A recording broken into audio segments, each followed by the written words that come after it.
তারপর জাদুঘর না দেখেই তালহাদেরকে সেখান থেকে ফিরে আসতে হয়। সবার মন খারাপ। পরদিন বৃহস্পতিবার হাফ ক্লাস ছিল। মন ভালো করবার জন্য তালহা তার বন্ধুদের বলল, আমি তোদের মন ভালো করার একটা উপায় বের করেছি। কি উপায়? ভাইয়ার আর কি উপায় হবে? নিশ্চয় নতুন কোনো অ্যাডভেঞ্চারের ভূত মাথায় চেপেছে। আমাদের স্কুলের পেছনটাতে যে ভুট্টার ক্ষেত হয়েছে সেখানে আমরা একটা গেম খেলবো। বলে বাবা, নতুন এক কোম্পানি দমি লিদ নিয়েতে, ওখানে তো কেউ ঢুকতে থাউত পায় না।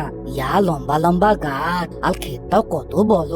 দে ভেতরে ঢুকবে, পথ হারিয়ে শুধু ওখানেই গোল গোল ঘুরতে থাকবে, বেলাল হতে পারবে না। আমরা যেন পথ না হারাই এজন্য আমরা কম্পাস ব্যবহার করব। কম্পাসে উত্তর দক্ষিণ নির্ধারণ করবে। আমরা সেই দক্ষিণ দিক ধরে এগোলেই ক্ষেতের ওই পারে পৌঁছাতে পারবো। কিন্তু আমাদের সবার কাছে তো কম্পাস নেই। কম্পাস বানানো তো খুব সহজ।